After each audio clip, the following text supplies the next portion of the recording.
Hi, and welcome to LabourVision, where we take a look at what the Conservatives have done with a particular policy area and then look at what Labour are proposing to rectify it.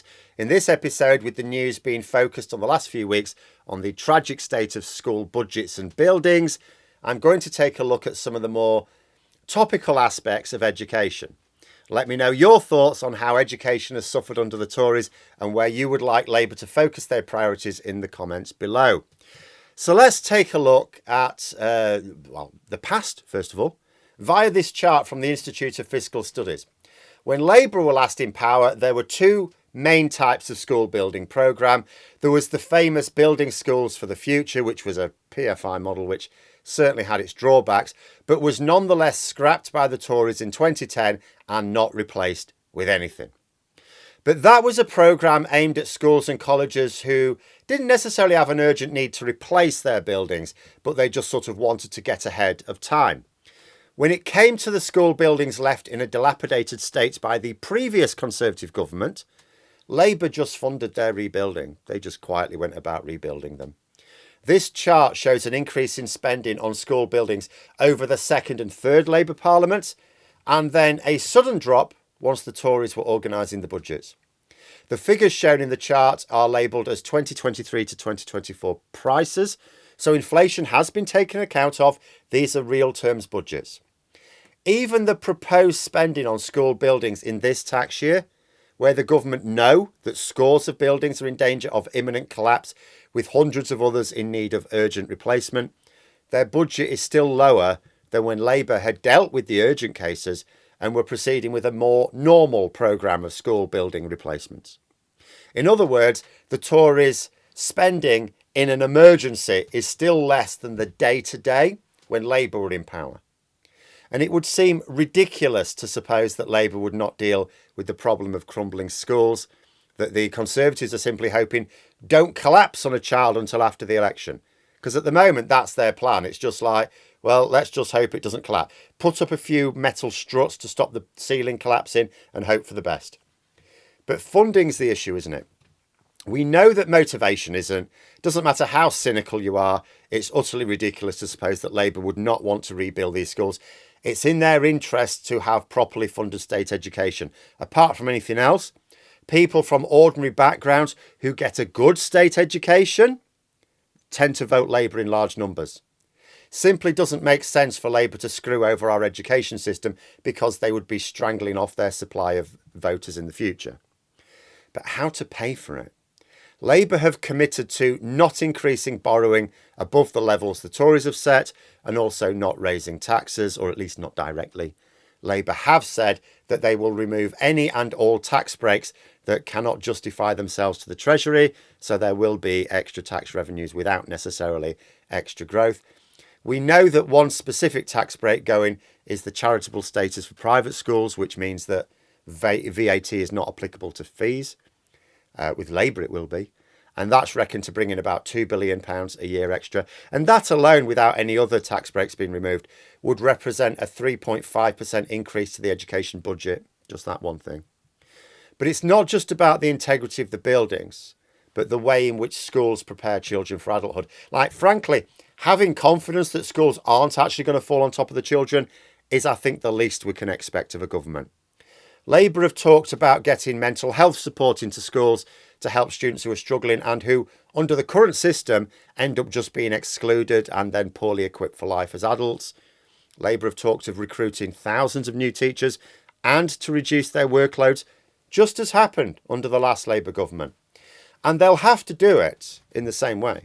Like, you may be thinking, well, Labour have been a bit shy about committing to significant increase in public sector pay, haven't they? Well, it was the same before Labour won in 1997. Very much the same. And yet we still got that boost in pay. I can tell you, as a young teacher at the time, I started my teacher training just as Labour came to power, that the pay went up significantly over their time. And it's not just that I believe the same will happen because it's what Labour do. I mean, we know the economy is in much poorer shape than it was in 97. It's what they'll have to do. It's the only way to achieve what they want to do. Because in theory, even the Conservatives have funding for more teaching positions than we can fill right now. So it's not enough just to say we'll have more teaching places. There's already more teaching places than there are teachers in them. The pay's falling behind and the workload has hugely increased. When I left full-time teaching a few years ago, the contact time had increased by over 20% compared to when the Tories came to power in 2010. Like, around about 2018, 2019, I would show younger teachers what my timetable looked like in 2010. They couldn't believe it. So to get not only more teachers into the profession, but to keep them in, because there's a particular problem we have where you get teachers in, a few years later, they're not teachers anymore. They run screaming from the buildings and nothing to do with concrete either. So to get more in, to keep them in, to reduce their workloads, there's going to have to be more funding for salaries. It's really that simple. I noticed that Labour are also promising ongoing teacher training. Now, again, something else that was a feature of the last government and completely changed.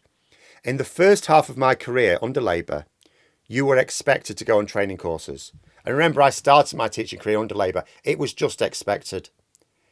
It's not just that the funding existed for it. You were expected. If you hadn't booked yourself a training place, Phil, you haven't booked any training yet this year. Do you want to get on with that?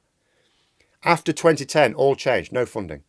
Which meant if you asked to go on, this training would be really good for me. Does it cost anything? Yeah, sorry.